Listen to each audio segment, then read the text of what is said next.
Agradecidos a Dios por permitirnos continuar con nuestro estudio bíblico del libro de los Hechos de los Apóstoles, o como siempre nosotros lo estamos mencionando como el libro de los Hechos del Espíritu Santo. Hoy continuamos con el capítulo 12 en su cuarta parte. Y allí nosotros estamos viendo de la continuación del estudio anterior, en donde nos habíamos quedado en los versículos del 12 al 17, en donde Pedro se presenta a los creyentes que oraron por él. Recordemos que el ángel del Señor se presenta en la cárcel y libera a Pedro. El momento en que Pedro está afuera, él precisamente decide ir a visitar a sus amigos en donde ellos se encontraban. Ellos estaban en la casa de María, madre de Juan, que éste tenía por sobrenombre Marcos. Entonces, este enunciado declara y dice: llegó a casa de María y llamó a la puerta. Pedro naturalmente fue a donde sabía que estaban los cristianos reunidos orando. ¿Y qué es lo que pretendía Pedro? Solamente darles la noticia de que sus oraciones habían sido contestadas. ¿Por qué? No pretendía él quedarse, sabiendo que al día siguiente los soldados le iban a buscar. Entonces, ¿qué es lo que sucede?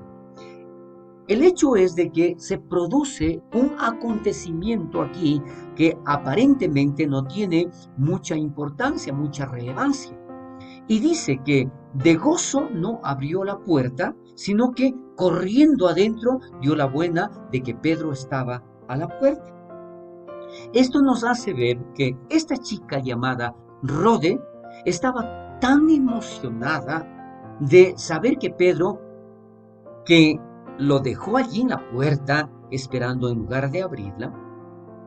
La sensación natural y real de estos relatos, de estos acontecimientos, de esto que nosotros estamos viendo, nos muestra que en realidad son circunstancias, como le decía al inicio, que tal vez no tienen mucha relevancia, pero nos hacen ver la realidad de este acontecimiento histórico confiable, cosas que son tan naturales que le puede pasar a una persona, que en lugar de abrir la puerta de la emoción fue a dar la buena noticia a todos aquellos que estaban en el interior. Entonces, ¿qué es lo que sucede? ¿Cuál fue la reacción de ellos?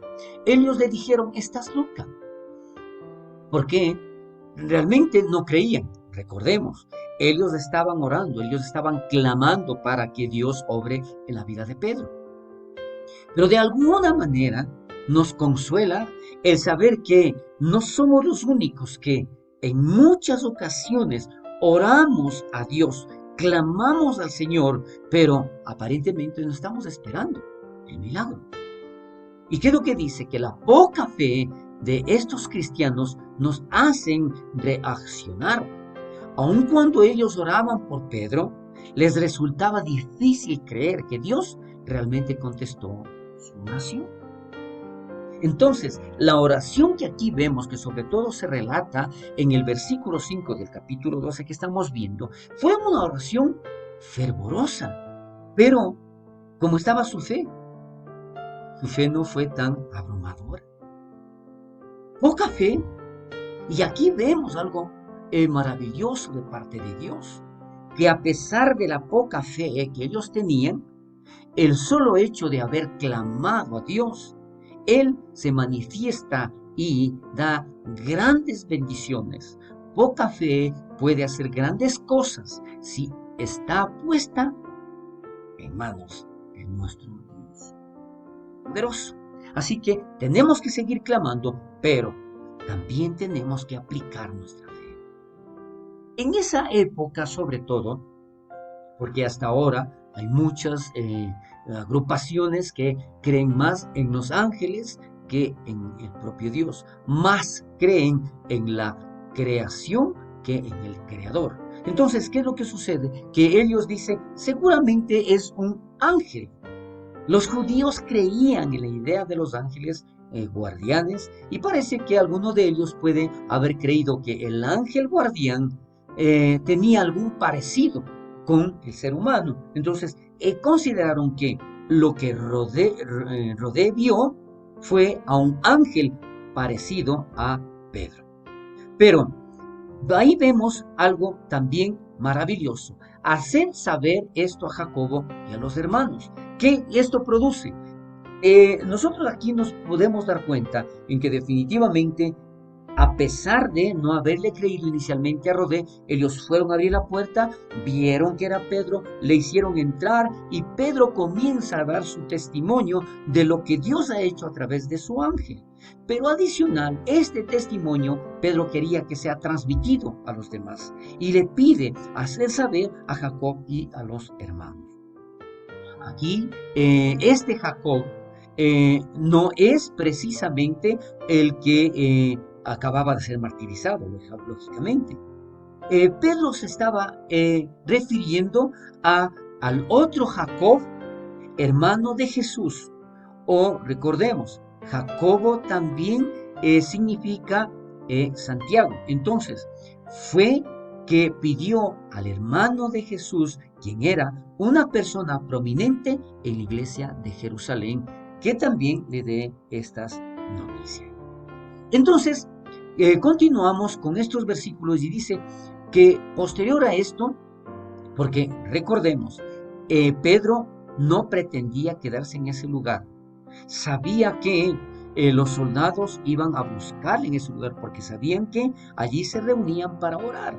Entonces, inmediatamente Pedro lo que hizo después de dar el testimonio y de pedir que ese testimonio sea contado a los otros hermanos, salió y se fue a otro lugar, a esconderse, a a estar tranquilo porque estaba siendo perseguido. Entonces tenía que cuidarse, tenía que esconderse.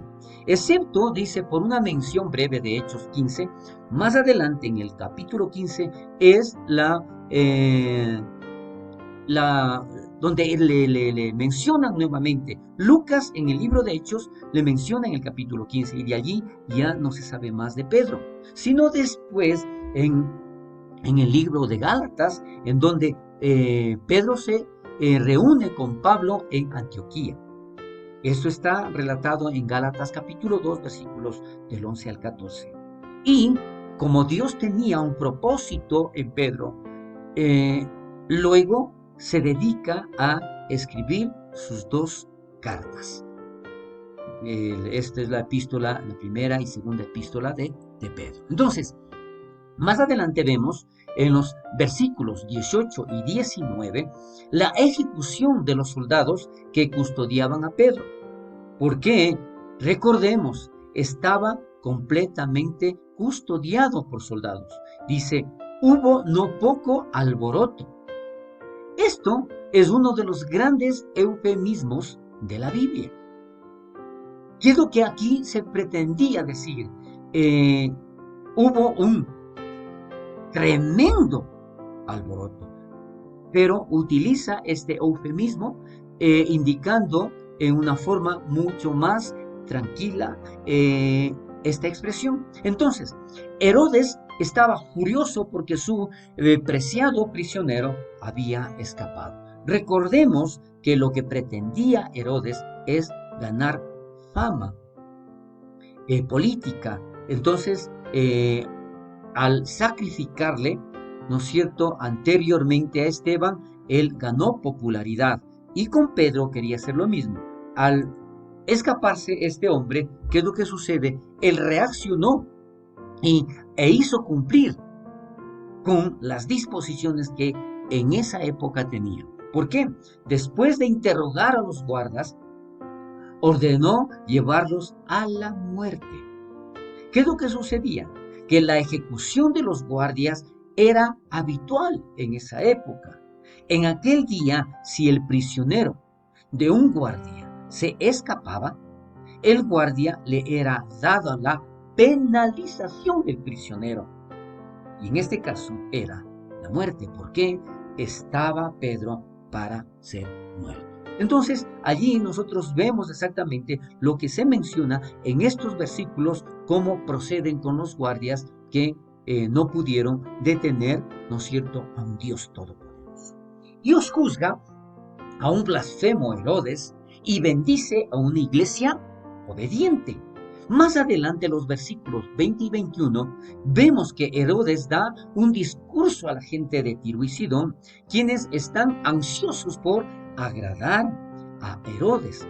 La gente lo consideró ya como un dios, pedían paz.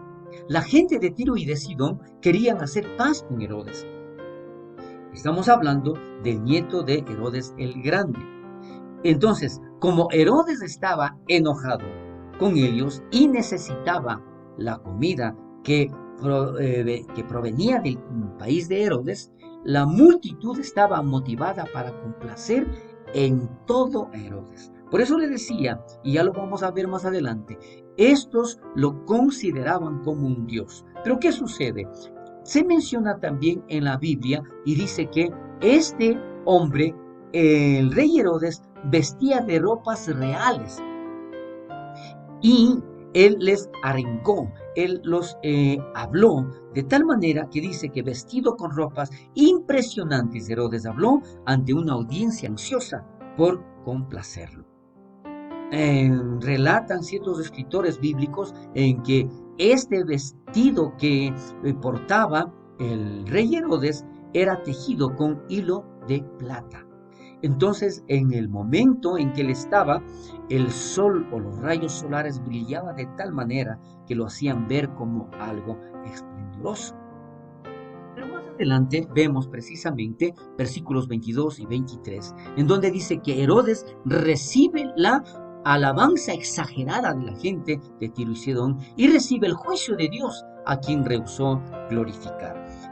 La voz de Dios y no del hombre gritaban ellos.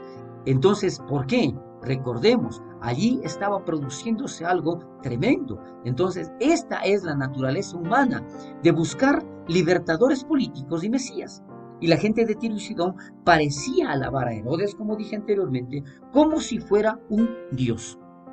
Por su parte, Herodes lo disfrutó desde luego, tomando la gloria para sí mismo, y lamentablemente no dio la gloria a Dios. ¿Qué es lo que sucede? Aquí vemos que definitivamente Dios, nuestro Dios, tiene el control absoluto. Este hombre, a pesar de que tenía el poder, a pesar de ser el rey, dice, expiró comido de gusanos. La manera de la muerte de Herodes fue apropiada para su estado espiritual. Fue corrompido de adentro hacia afuera.